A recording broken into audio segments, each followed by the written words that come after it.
দেশের সব সংকট নাটক, ঠাকুরগাঁওয়ে জনসংযোগে মির্জা ফখরুল, নির্বাচনের জন্য মানুষের সবকিছু স্থগিত, মন্তব্য আমির খসরু।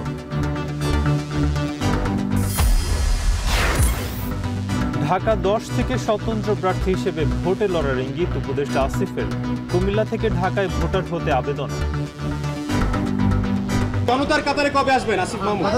এটা নিশ্চিতভাবেই এখন বলছি যে আমি নির্বাচন করব, কবে নাগাদ পদত্যাগ করব এটা আপনারা জানেন যে সরকারের উচ্চ পর্যায়ের সাথে সিদ্ধান্তের উপরে অনেক কিছু ডিপেন্ড করছে, আলোচনা করে সেই বিষয়ে দ্রুতই আপনাদেরকে জানাবো।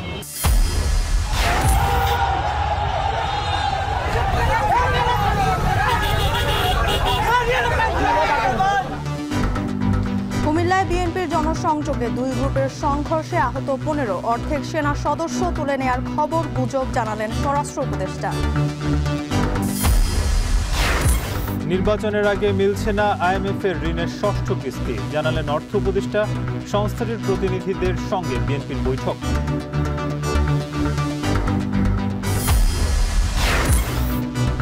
শহীদ মিনারে মুখে কালো কাপড় বেঁধে সরকারি শিক্ষকদের প্রতিবাদ, শিক্ষা উপদেষ্টার পদত্যাগ দাবি, কোটি শিক্ষার্থীর ক্লাস বন্ধ।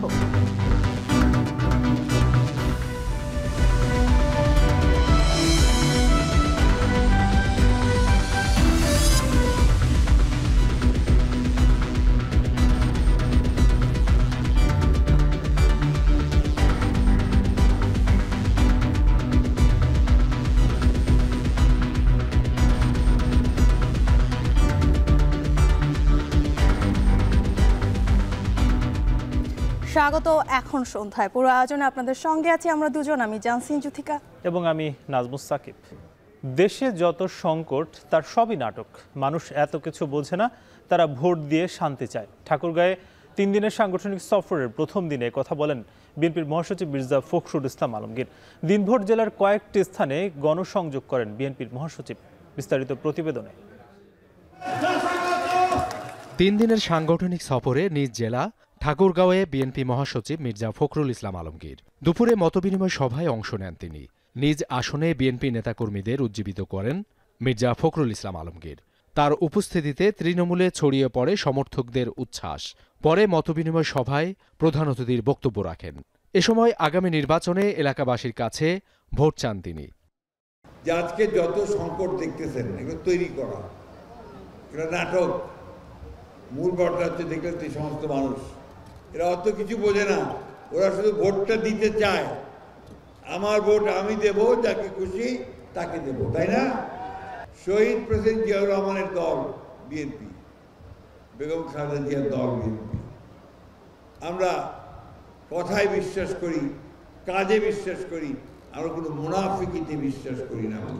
আমরা যদি বিএনপি সরকারে আসি, কৃষক যেন তার যে ধান বলেন, আলু বলেন, যেটাই উৎপাদন করবে তার জন্য যেন সে ন্যায্য দাম পায়, সেই ব্যবস্থাটা আমরা করতে চাই। বিকেলে চিলারং ইউনিয়নে দ্বিতীয় দফায় মতবিনিময় সভায় প্রধান অতিথির বক্তব্য রাখেন বিএনপি মহাসচিব মির্জা ফখরুল ইসলাম আলমগীর। এ সময় সমসাময়িক পরিস্থিতি নিয়ে সরকার ও অন্যান্য রাজনৈতিক দলের সমালোচনা করেন তিনি। ইউনূসের সরকার, প্রফেসর ইউনূস, তাই না? এমনিতে লোক খুব ভালো, নোবেল পুরস্কার পাইছে, পৃথিবীর মধ্যে সবচেয়ে ভালো মানুষ হিসেবে তার পরিচিতি আছে। উনি আমাদের দায়িত্ব নিয়েছেন। এখন রাজনীতি তো করেন নাই কোনোদিন, যে কারণে রাজনীতির যে ঝামেলাগুলো এগুলো বোঝেন না বেশি, সিধা লোক। যাই হোক, উনি করতেছেন ভালো, আমরা সমর্থন দিচ্ছি। কিন্তু গোলমাল পাকাচ্ছে কয়েকটা রাজনৈতিক দল, যারা কোনোদিন পলিটিক্সের সিধা পথে যায় নাই, ওরা এরাও সে পাকা পথে যাওয়া যায়। সন্ধ্যায় সদরের রায়পুরে সমাবেশে অংশ নেন মির্জা ফখরুল ইসলাম আলমগীর।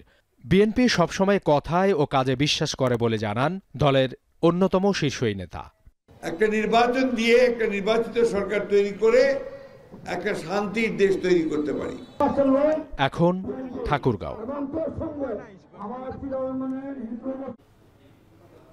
রাস্তায় নেমে চাপ সৃষ্টি করে কিংবা নিজস্ব ভাবনা অন্যের উপর চাপিয়ে দিয়ে ঐক্যমত্য হবে না বলে মন্তব্য করেছেন বিএনপির স্থায়ী কমিটির সদস্য আমির খসরু মাহমুদ চৌধুরী।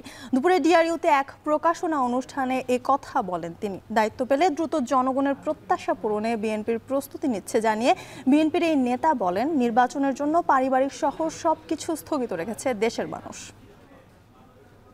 এই সংবিধানে গণভোটের কোনো প্রভিশন নাই, কোনো অপশন নেই। সুতরাং আমাকে সংবিধান মানতে হবে।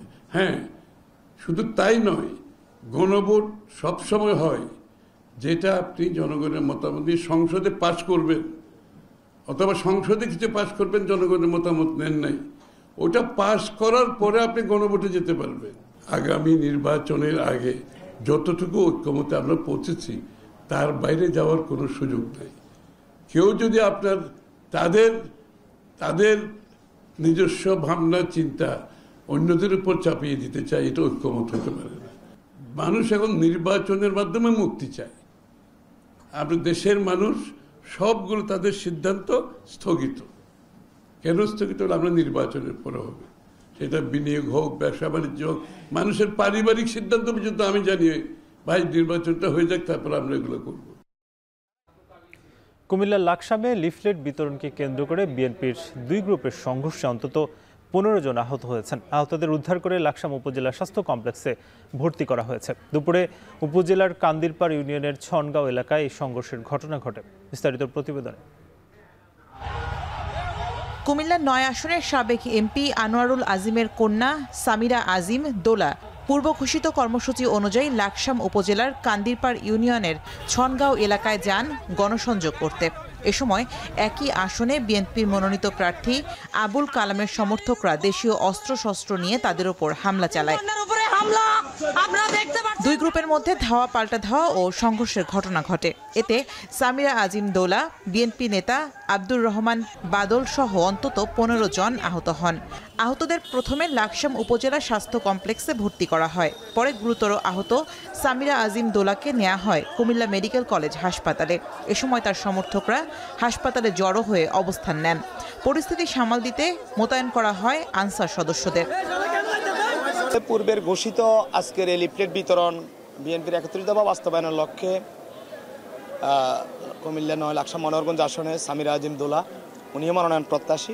আর মারমার করে কয়েকটা পোলাপাইনি আসলো, মানে সামনে আছে 8-10টা পোলাপাইন, পিছনে আছে ধরেন মিনিমাম 20-30টা বা 50টার কাছাকাছি। এদের কারো হাত খালি নেই, সবার হাতের মধ্যেই মোটামুটি লাঠি ছোটা দেশীয় অস্ত্র। বিএনপি নেতারা বলছেন, হামলা সংঘর্ষে বিভাজন তৈরি হবে স্থানীয় পর্যায়ে। এখন কুমিল্লা। চাঁদপুর 4 আসনে বিএনপির মনোনয়ন পুনর্বিবেচনার দাবিতে ফরিদগঞ্জ উপজেলা বিএনপির আহ্বায়ক এম এ হান্নানের কর্মী সমর্থকরা মশাল মিছিল করেছেন। এ নিয়ে আরও জানাতে ফরিদগঞ্জ উপজেলা থেকে যুক্ত হচ্ছেন সহকর্মী তালহা জুবায়ের। তালহা, সেখানকার বর্তমান পরিস্থিতি কি জানাবেন? সেই সাথে আরও জানতে চাই যে প্রতিদ্বন্দ্বী প্রার্থীর কর্মী সমর্থকরা পাল্টা অবস্থান নিয়েছেন কিনা। ঘণ্টাখানেক আগে কিন্তু এখানে উপজেলা বিএনপি সহ অঙ্গ সংগঠনের যে সমস্ত দল রয়েছে তাদের নেতাকর্মীরা সহ কিন্তু ফরিদগঞ্জের উপজেলা বিএনপির আহ্বায়ক এম এ হান্নানের পক্ষে কিন্তু তারা মশাল মিছিল বের করেছে। আসলে সেই মিছিলটি কিন্তু আসলে শত শত নেতাকর্মীদের উপচে পড়া ভিড় আমরা লক্ষ্য করেছি এবং মিছিল নিয়ে তারা রায়পুর ফরিদগঞ্জ যেই আঞ্চলিক মহাসড়ক রয়েছে তা প্রদক্ষিণ করে উপজেলা ফরিদগঞ্জ বাজার প্রদক্ষিণ করে কিন্তু একই স্থানে এসে কিন্তু শেষ হয়েছে। আসলে এখানে কিন্তু নেতাকর্মীদের আমরা তীব্র প্রতিক্রিয়া দেখতে পেয়েছিলাম। তাদের যেই দাবি, তারা কিন্তু আসলে সেই দাবি নিয়ে বিগত কয়েকদিন যাবত কিন্তু লাগাতার কর্মসূচি তারা পালন করে আসছে এবং নেতাকর্মীরা যেটা বলছেন, চাঁদপুর 4 আসনের এই উপজেলাতে যাকে মনোনয়ন দেওয়া হয়েছে বিএনপি থেকে, আসলে সেই দলীয় মনোনয়ন কিন্তু তাদের পুনর্বিবেচনার কিন্তু দাবি জানিয়ে আসছেন এবং নেতাকর্মীরা বলছেন বর্তমানে যাকে মনোনয়ন দেওয়া হয়েছে আসলে তিনি কিন্তু দলের সাথে সম্পৃক্ত নেই বলে কিন্তু তারা অভিযোগ করছেন এবং এই কারণে কিন্তু আসলে তারা তাদের যে কাঙ্ক্ষিত প্রার্থী রয়েছে তার পক্ষে কিন্তু আসলে তারা লাগাতার কর্মসূচি পালন করে আসছে। সেই কর্মসূচিতে আমি দেখতে পেয়েছিলাম উপজেলা বিএনপির পাশাপাশি উপজেলা যুবদল, ছাত্রদল সহ কিন্তু অঙ্গাঙ্গী যারা রাজনীতির বিভিন্ন রাজনৈতিক নেতৃবৃন্দ কিন্তু অংশগ্রহণ করে যাচ্ছেন। আমি আসলে কথা বলেছিলাম শীর্ষ পর্যায়ের উপজেলার যারা নেতৃবৃন্দ রয়েছে তাদের সাথেও এবং কর্মী সমর্থকদের সাথেও আসলে তাদের একটাই দাবি, তারা বলে আসছেন যে বিগত 17টি বছরে তারা যাকে পেয়েছেন তার পক্ষে আসলে তারা এই বিএনপির ধানের শীষের পক্ষে তারা কাজ করতে চাচ্ছেন এবং যদি না এই দলীয় মনোনয়ন পুনর্বিবেচনা না করার আগ পর্যন্ত কিন্তু তারা বলে আসছেন যে এই তাদের কর্মসূচি রয়েছে তারা কিন্তু সেই কর্মসূচি থেকে কিন্তু পিছু পা হবে না। এবং বর্তমানে কিন্তু এম এ হান্নানের অনুসারী যে নেতাকর্মী রয়েছেন তারা কিন্তু বাস স্ট্যান্ডে অবস্থান করছেন এবং কিছুক্ষণ আগেও কিন্তু এখানে আগুন জ্বালিয়ে তারা কিন্তু নানান ধরনের স্লোগান দিয়ে আসছে এবং তাদের তীব্র প্রতিক্রিয়া কিন্তু ব্যক্ত করে আসছেন এবং এর সাথে সাথে তারা এটিও আসলে আলটিমেটাম দিচ্ছেন যে শীর্ষ স্থানীয় বিএনপি যারা নীতি নির্ধারক রয়েছেন তাদের কাছে কিন্তু তারা প্রত্যাশা করছেন এই চাঁদপুর 4 আসনের যেই সংসদীয় আসনে যাকে বিএনপির পক্ষ থেকে মনোনয়ন দেওয়া হয়েছে আসলে তার পরিবর্তে যাতে তাদের নেতা এম এ হান্নানকে আসলে যাতে মনোনয়ন দেওয়া হয়। এম এ হান্নানের অনুসারী নেতাকর্মীরা কিন্তু এটি বলে আসছেন এবং এর এই পুনর্বিবেচনার আগ পর্যন্ত কিন্তু তারা কিন্তু আসলে তাদের অবস্থান থেকে কিন্তু এক চুলো কিন্তু নড়বেন না বলে কিন্তু তারা জানিয়ে আসেন। আসলে সবকিছু মিলিয়ে আসলে জ্যোতিকা চাঁদপুরের 4 আসনে কিন্তু কিছুটা থমথমে পরিস্থিতি কিন্তু বিরাজ করছে। জ্যোতিকা, এই ছিল আমার চাঁদপুরের সবশেষ। জ্যোতিকা। চাঁদপুর থেকে যুক্ত ছিলেন সহকর্মী তালহা জুবায়ের, জানাচ্ছিলেন সেখানকার সবশেষ পরিস্থিতি। এদিকে কক্সবাজার 4 আসনে বিএনপি মনোনীত প্রার্থী শাহজাহান চৌধুরীর মনোনয়ন বাতিলের দাবিতে টেকনাফে মশাল মিছিল করেছেন দলটির কর্মী সমর্থকদের একাংশ। নিয়ে আরও জানাতে কক্সবাজার থেকে সরাসরি যুক্ত হচ্ছেন মন্তোষ বেদজ্ঞ। মন্তোষ, জানতে চাই যে মিছিল থেকে কি বলছেন বিক্ষুব্ধ নেতাকর্মীরা এবং তাদের আসলে প্রতিক্রিয়াটা কি দেখছেন?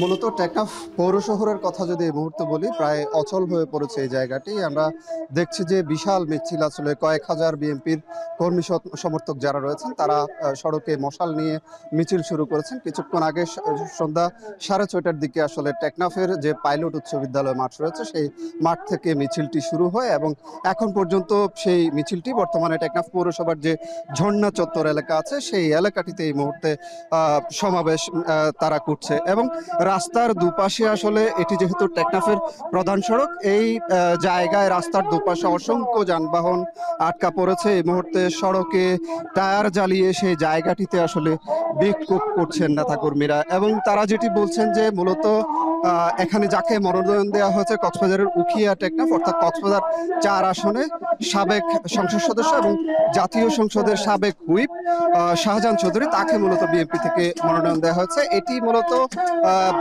বাতিলের দাবি এবং যোগ্য প্রার্থীকে মনোনয়ন দেওয়ার তারা দাবি তুলছে এবং এখানে মূলত যার কথা বোঝাতে চাইছেন আসলে তিনি এখানকার জেলা বিএনপির অর্থ সম্পাদক মোহাম্মদ আলী আব্দুল্লাহ, তিনি টেকনাফের বাসিন্দা এবং তিনিও কিন্তু এই সংসদীয় আসনের বিএনপি দলীয় প্রার্থী হওয়ার জন্য দলীয়ভাবে চেয়েছেন এবং সেই মনোনয়ন বঞ্চনা থেকেও কিন্তু এই মিছিলটি আসলে হচ্ছে এবং এই মুহূর্তের যে পরিস্থিতি আপনারা যেটি দেখছেন যে কর্মী সমর্থকরা একেবারে সড়কটি ব্লক করে দিয়েছে এবং দুপাশে শত শত যানবাহন যেমন আছে এখানে সড়কের টায়ার জ্বালানো হয়েছে এবং তারা যে মশালগুলো এই মিছিলে এনেছিলেন সেই মশালগুলো এই মুহূর্তে রাস্তায় ফেলে অবরোধটি করা হচ্ছে এবং নেতাকর্মীদের যেটি দাবি যিনি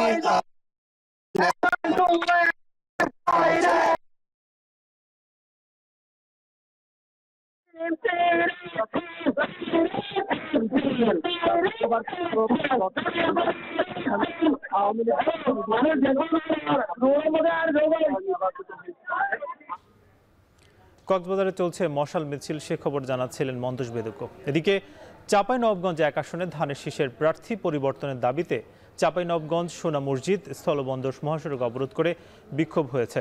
বিকেল 5:30টার দিকে শিবগঞ্জ উপজেলার কানসার্ট বাজারে প্রায় 30 মিনিট সড়ক অবরোধ করে রাখেন বিএনপির কেন্দ্রীয় কমিটির সাংগঠনিক সম্পাদক সৈয়দ শাহিন শওকতের সমর্থকরা। এ সময় আন্দোলনকারীরা সদ্য ঘোষিত বিএনপি মনোনীত প্রার্থী দলীয় চেয়ারপারসন উপদেষ্টা ও সাবেক এমপি শাহজাহান মিয়ার প্রার্থিতা বাতিলের দাবিতে স্লোগান দেন। অবরোধের কারণে সোনা মসজিদ স্থলবন্দরের পণ্য পরিবহন বন্ধ হয়ে যায়। সড়কে সৃষ্টি হয় দীর্ঘ যানজট। প্রায় 3 মিনিট পর অবরোধ প্রত্যাহার করলে সড়কে যান চলাচল স্বাভাবিক হয়।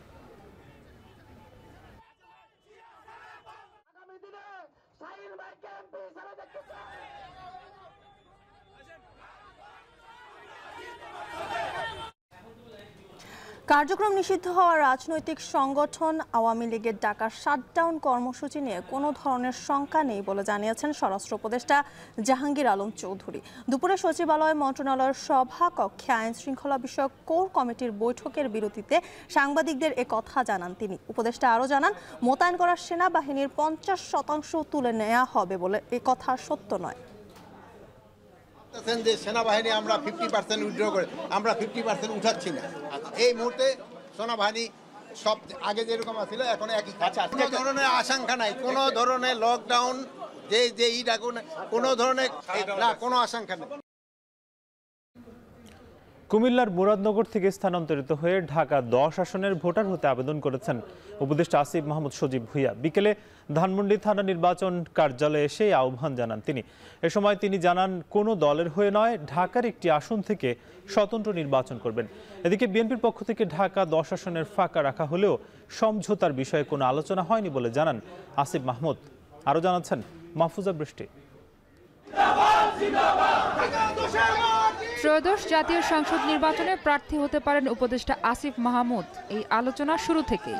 তবে কার সাথে গিয়ে নির্বাচন করবেন তা নিয়ে রয়েছে নানা ধোঁয়াশা। বিএনপির পক্ষ থেকে 237 আসনের মনোনয়ন ঘোষণা করে যে কয়টি আসন ফাঁকা রাখা হয় তার মধ্যে উল্লেখযোগ্য ঢাকা 10 আসন। রাজনীতির মাঠে আলোচনা রয়েছে এই আসনটি উপদেষ্টা আসিফ মাহমুদের জন্যই খালি রাখা হচ্ছে। এবার সেই আসনের ভোটার হয়ে আলোচনা আরেকটু উস্কে দিলেন উপদেষ্টা আসিফ। আসিফ মাহমুদ সজীব ভুঁইয়া কুমিল্লা 3 আসনের মুরাদনগর উপজেলার ভোটার। রোববার বিকেলে অনেকটা আকস্মিকভাবে ভোটার এলাকায় স্থানান্তর করতে হাজির হলেন ঢাকার ধানমন্ডি থানা নির্বাচন কার্যালয়ে। ঢাকা 10 আসনের ভোটার হতে প্রয়োজনীয় কাগজপত্র সহ আবেদন দাখিল করেন তিনি। সরকার থেকে পদত্যাগ করার পর থাকার প্ল্যান আছে ধানমন্ডি এলাকায়, তো সেই জায়গা থেকে যেখানে থাকবো সেখানেই ভোটার হওয়া। আপনারা তো জানেন যে নির্বাচন করার জন্য আপনি কোথায় ভোটার হইলেন সেটা গুরুত্বপূর্ণ না, আপনি দেশের নাগরিক বা ভোটার হলেই যথেষ্ট।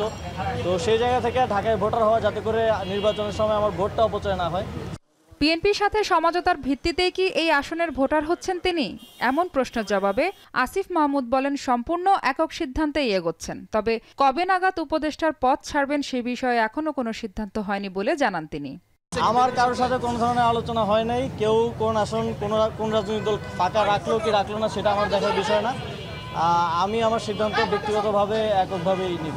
সাংবাদিকদের প্রশ্নের জবাবে স্বতন্ত্র নির্বাচনে আগ্রহের ইঙ্গিত দিলেন আসিফ মাহমুদ সজীব ভুঁইয়া। নির্বাচন কোথা থেকে করবো এই বিষয়ে এখনো চূড়ান্ত কোনো সিদ্ধান্ত হয়নি, তবে ঢাকা থেকে করবো। এখন পর্যন্ত পরিকল্পনা স্বতন্ত্র নির্বাচন করারই, তারপরে দেখা যাক। সম্প্রতি নারী ক্রিকেটারের অভিযোগের বিষয়ে তিনি বলেন, বিষয়টি খুবই দুঃখজনক। তদন্ত সাপেক্ষে অভিযুক্তের বিষয়ে ব্যবস্থা নেওয়া হবে। মাহফুজা বৃষ্টি, এখন, ঢাকা। ফেব্রুয়ারির প্রথমার্ধে জাতীয় নির্বাচন আয়োজনের সরকার বদ্ধপরিকর বলে জানিয়েছেন আইন উপদেষ্টা ডক্টর আসিফ নজরুল। সকালে চিফ জুডিশিয়াল ম্যাজিস্ট্রেট আদালত ভবনের লিগ্যাল এইড অফিসে বিচারকদের সাথে মতবিনিময় শেষে সাংবাদিকদের প্রশ্নের জবাবে তিনি একথা বলেন। এ সময় নির্বাচন বিলম্বিত করার কোনো ইস্যু নেই বলেও জানান তিনি। জাতীয় সংসদ নির্বাচনে উৎসব মুখর করতে যা করা দরকার তাই করা হবে। আইন উপদেষ্টা বলেন, বিভিন্ন কথা বলে রাজনৈতিক দলগুলো একে অপর এবং উপদেষ্টাদের ওপর চাপ সৃষ্টি করছে। তাদের কথা কিছুটা সত্যি থাকলেও জনমনে নির্বাচন নিয়ে শঙ্কা তৈরি হয় বলে আরও জানান আইন উপদেষ্টা।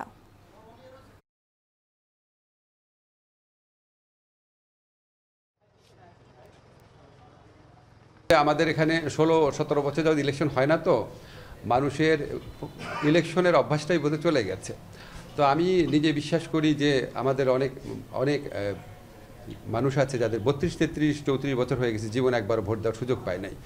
দৃঢ় কণ্ঠে বলতে চাই, আমরা সরকারের পক্ষ থেকে ফেব্রুয়ারির প্রথমার্ধে জাতীয় সংসদ নির্বাচন আয়োজন করার ব্যাপারে বদ্ধপরিকর। এটার সাথে সম্পর্কিত বা এটাকে বিলম্বিত করার কোনো ইস্যু আছে বলে আমরা মনে করি না। আমরা মনে করি আমরা বিশ্বাস করি অবশ্যই ফেব্রুয়ারির প্রথমার্ধে জাতীয় সংসদ নির্বাচন অনুষ্ঠিত হবে এবং এটার কোনো দ্বিতীয় চিন্তা বা না হলে কি হবে এই ধরনের কোনো চিন্তা আমরা মাথায় রাখছি না। 13 নভেম্বর থেকে আবারও রাজনৈতিক দলের সাথে সংলাপে বসতে যাচ্ছে নির্বাচন কমিশন। ইসি সচিবালয়ে কমিশন সচিব আক্তার আহমেদ সাংবাদিকদের বলেন, দুদিন পিছিয়ে 18 নভেম্বর প্রবাসীদের জন্য ভোটিং অ্যাপ চালু করা হবে।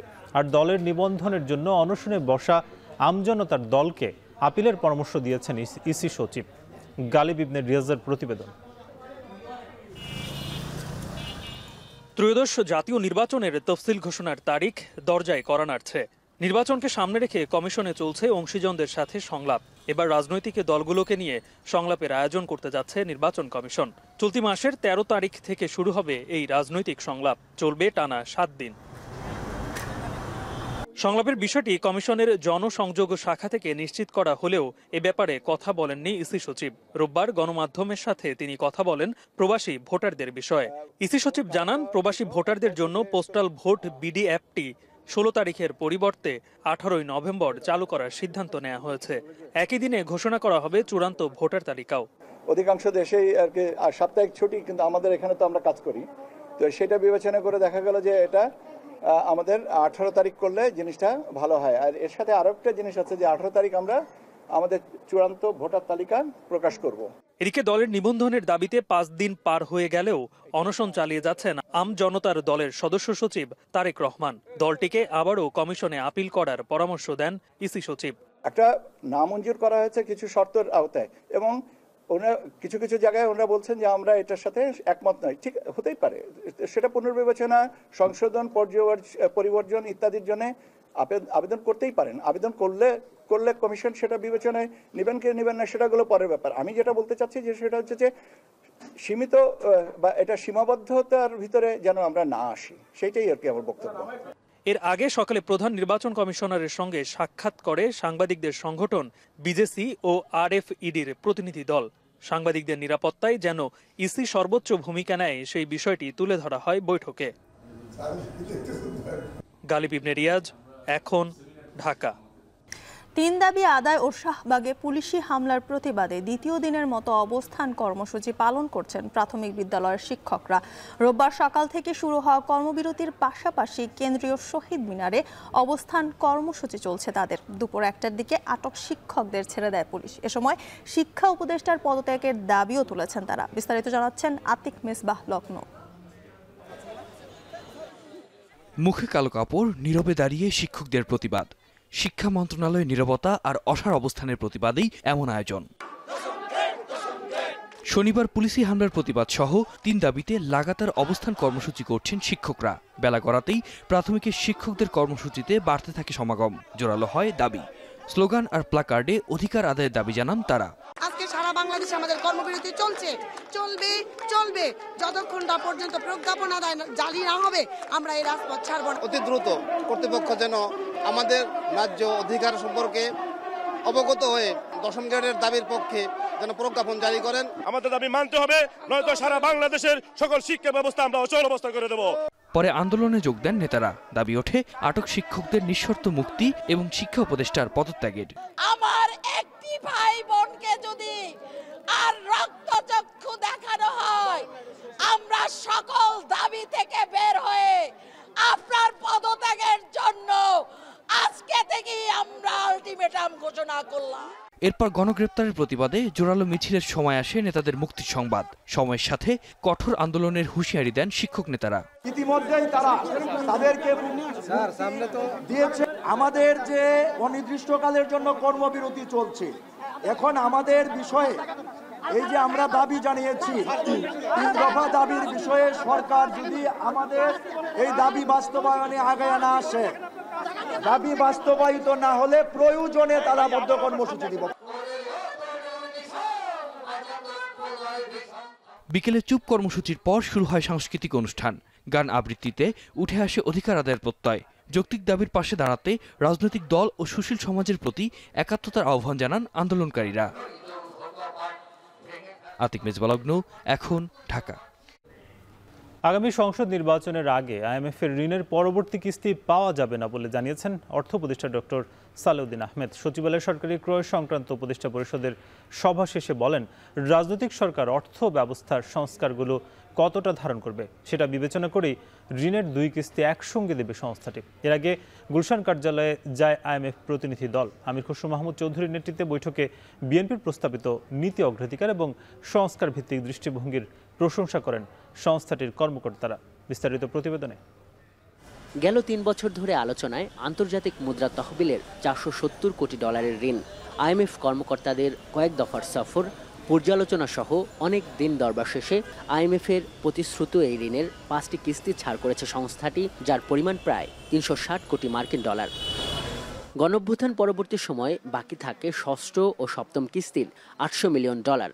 রাষ্ট্র সংস্কারের অংশ হিসাবে যখন আর্থিক ব্যবস্থা সংস্কারের নানা উদ্যোগ নিচ্ছিল সরকার, তখন আইএমএফের প্রতিনিধিদের দফায় দফায় পূর্ব মূল্যায়ন সফর ইতিবাচক এটি বলা হচ্ছিল অন্তর্বর্তী সরকারের পক্ষ থেকে। কিন্তু কিস্তির তারিখ ডিসেম্বর যখন আসন্ন, তখন সরকারের পক্ষ থেকে বলা হচ্ছে ভিন্ন কথা। অর্থ উপদেষ্টা বলছেন, তারা আইএমএফকে বলেছে তাদের এই মুহূর্তে ঋণের প্রয়োজন নেই। নির্বাচনের পরে ষষ্ঠ ও সপ্তম কিস্তি আসতে পারে একই সঙ্গে। সেক্ষেত্রে বিবেচিত হতে পারে নির্বাচিত সরকার অর্থনৈতিক সংস্কার কতটা ধারণ করতে পারবে সে বিষয়টি। কারণ ওরা বলছে তোমরা তো করে যাচ্ছ যে জিনিসগুলো, আমরা একটু দেখতে হবে একটা রাজনৈতিক সরকার এসে কতটুকু এটা ধারণ করে।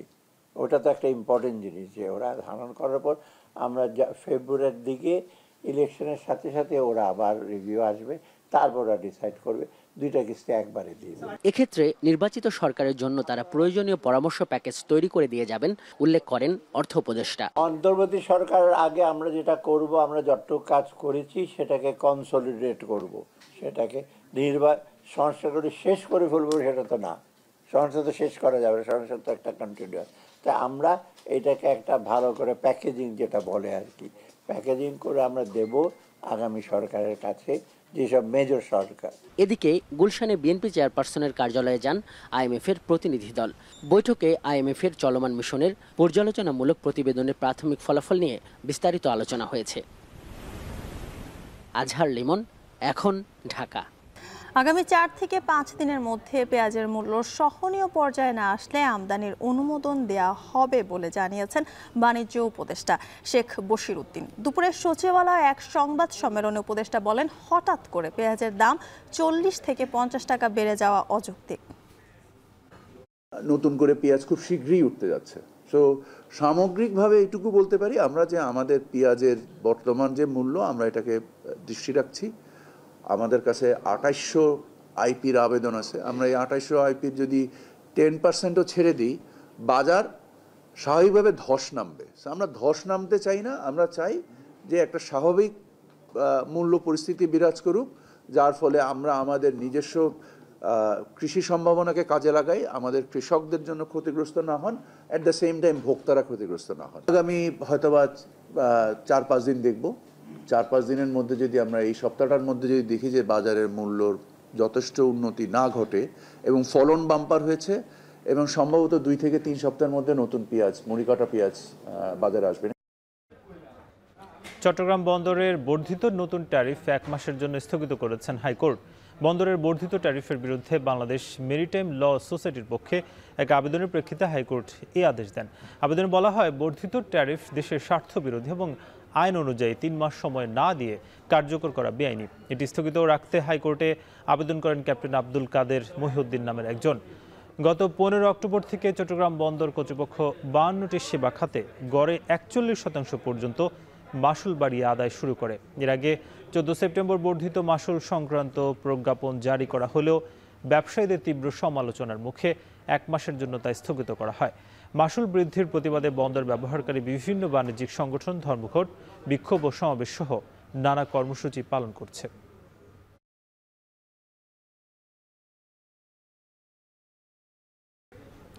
ঢাকা ও আইডিয়াল কলেজের শিক্ষার্থীদের মধ্যে দীর্ঘদিনের সংঘর্ষ এড়াতে শান্তি চুক্তি করেছে 2 কলেজের শিক্ষার্থীরা।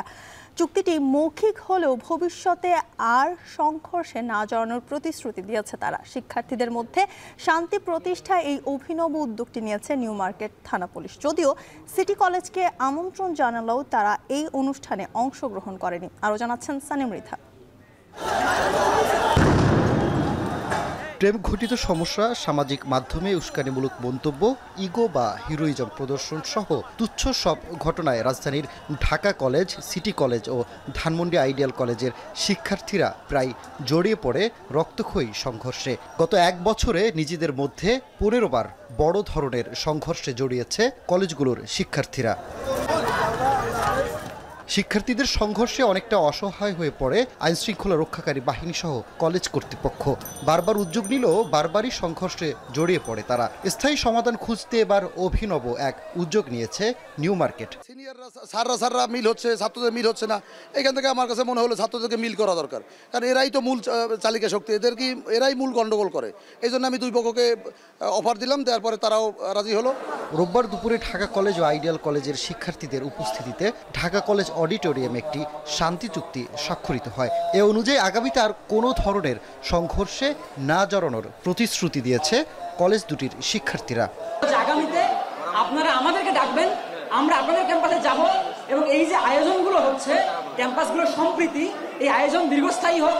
আমরা জুলাই আগস্টে যেভাবে কাঁধে কাঁধ মিলিয়ে রাজপথে লড়ে গেছি, ঠিক এই নেই বাংলাদেশ বিনির্মাণে যত বাধা আসবে সকল বাধাকে উপেক্ষা করার জন্য ঢাকা কলেজ এবং আইডিয়াল কলেজের শিক্ষার্থীবৃন্দ সবাই আমরা একত্রিত থাকবো। এর আগে দুই কলেজের শিক্ষার্থীরা একে অপরকে ফুল ও মিষ্টি দিয়ে বরণ করে নেয়। নিউ মার্কেট থানার এমন উদ্যোগকে সাধুবাদ জানায় শিক্ষার্থী সহ কলেজ কর্তৃপক্ষ। ওসি মহোদয় যে উদ্যোগ নিয়েছেন সেটিকে আমরা স্বাগত জানিয়েছি। আজকে দুটি প্রতিষ্ঠান আমরা একসাথে বসে এই সভা অনুষ্ঠিত হচ্ছে, পাশাপাশি মিষ্টি বিতরণ, ফুল দিয়ে বরণ করা সবই আমরা দেখলাম। আশা করি আমরা এইরকম শান্তিপূর্ণভাবে আমাদের এই দুটি শিক্ষা প্রতিষ্ঠান তাদের শিক্ষা কার্যক্রম চালিয়ে যাবে। যদিও এই শান্তি চুক্তি স্বাক্ষর অনুষ্ঠানে সিটি কলেজকে আমন্ত্রণ জানালেও তারা সাড়া দেয়নি বলে জানায় নিউ মার্কেট থানা পুলিশ। তবে সিটি কলেজ শান্তি চুক্তি অনুষ্ঠানে না আসলেও কোনো প্রভাব পড়বে না বলে আশাবাদ ব্যক্ত করেন নিউ মার্কেট থানার ওসি। সানিম রিধা, এখন, ঢাকা।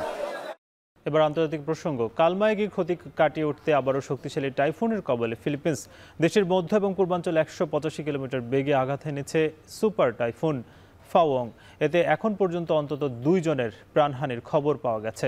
স্থানীয় সময় রোববার সন্ধ্যায় ফিলিপিন্সের সবচেয়ে জনবহুল দ্বীপ লুজনের স্থলভাগে আঘাত হানে সুপার টাইফুন ফাংউং। এতে বিদ্যুৎ বিচ্ছিন্ন হয়ে পড়েছেন অনেক মানুষ। ঝড়টি আঘাত হানার আগে নিরাপদ আশ্রয়ে সরিয়ে নেওয়া হয়েছে লাখো মানুষকে। চলতি বছর ফিলিপিন্সে আঘাত হানা 21তম ঝড় এটি। এদিকে কালমায়গির কারণে সৃষ্ট বন্যায় এখনও ফিলিপিন্সে নিখোঁজ রয়েছেন শতাধিক মানুষ। দুর্যোগটিতে প্রাণহানির সংখ্যা অন্তত শতাধিক।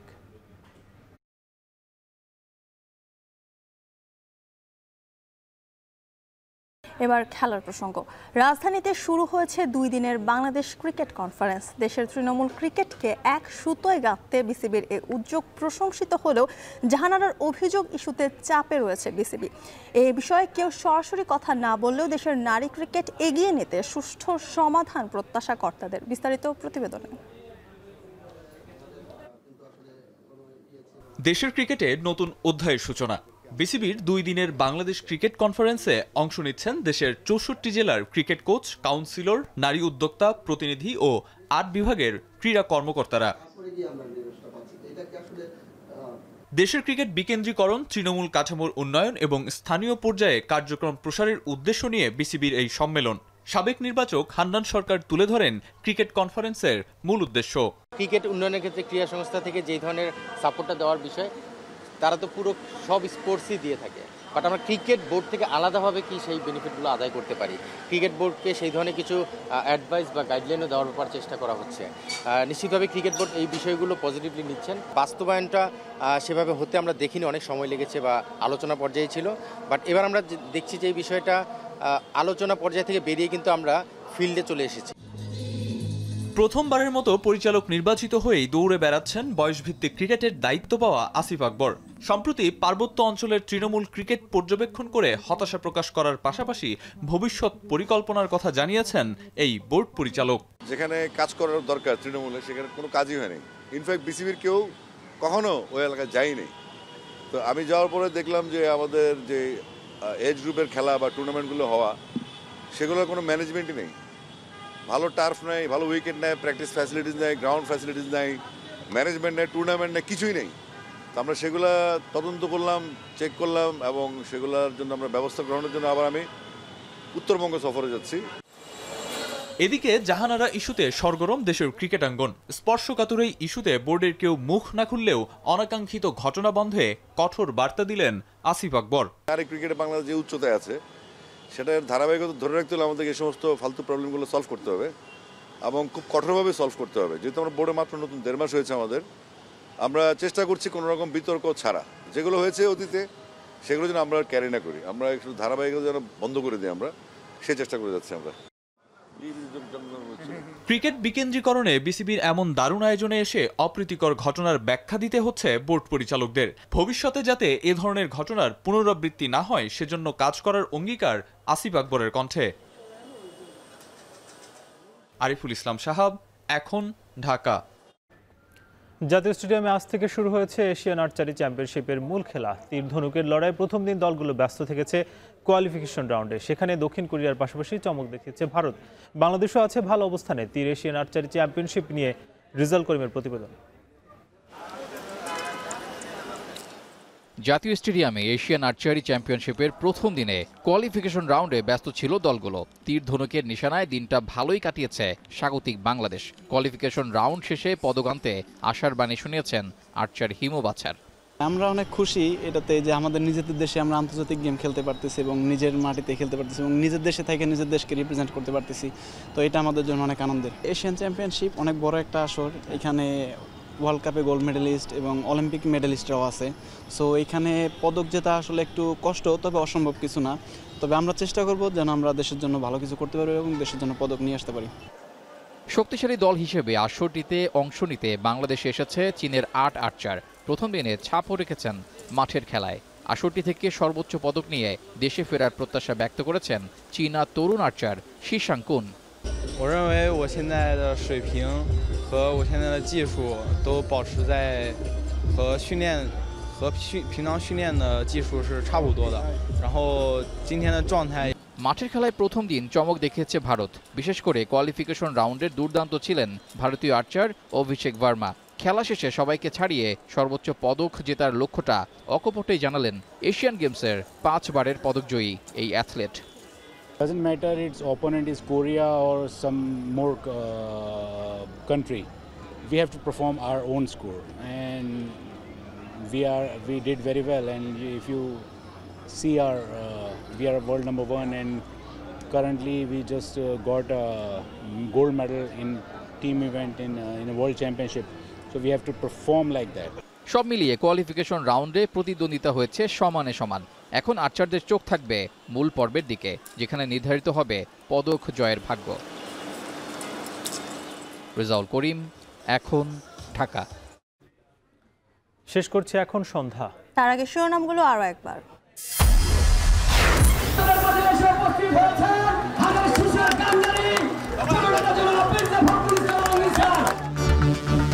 দেশের সব সংকট নাটক। ঠাকুরগাঁওয়ে জনসংযোগে মির্জা ফখরুল। নির্বাচনের জন্য মানুষের সবকিছু স্থগিত, মন্তব্য আমির খসরু।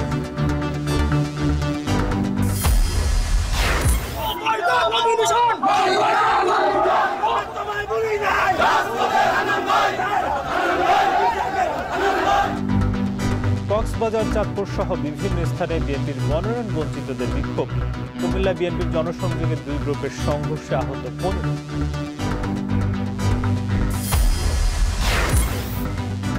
ঢাকা 10 থেকে স্বতন্ত্র প্রার্থী হিসেবে ভোটে লড়ার ইঙ্গিত উপদেষ্টা আসিফের। কুমিল্লা থেকে ঢাকায় ভোটার হতে আবেদন। জনতার কাতারে কবে আসবেন আসিফ মাহমুদ? এটা নিশ্চিতভাবেই এখন বলছি যে আমি নির্বাচন করব। কবে নাগাদ পদত্যাগ করব এটা আপনারা জানেন যে সরকারের উচ্চ পর্যায়ের সাথে সিদ্ধান্তের উপরে অনেক কিছু ডিপেন্ড করছে। আলোচনা করে সেই বিষয়ে দ্রুতই আপনাদেরকে জানাবো। নির্বাচনের আগে মিলছে না IMF-এর ঋণের ষষ্ঠ কিস্তি, জানালেন অর্থ উপদেষ্টা। সংস্থার প্রতিনিধিদের সঙ্গে বিএনপির বৈঠক।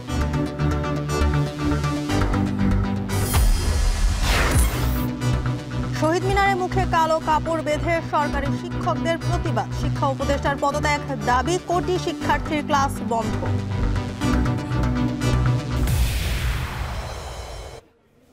এই ছিল এখন সন্ধ্যা। এখন টেলিভিশন ওয়েবসাইটে দেখতে ভিজিট করুন এখন.tv। এছাড়া ফেসবুকে যুক্ত হতে পারেন facebook.com/tv.এখন। ইউটিউবে দেখতে পারেন youtube.com/echontv।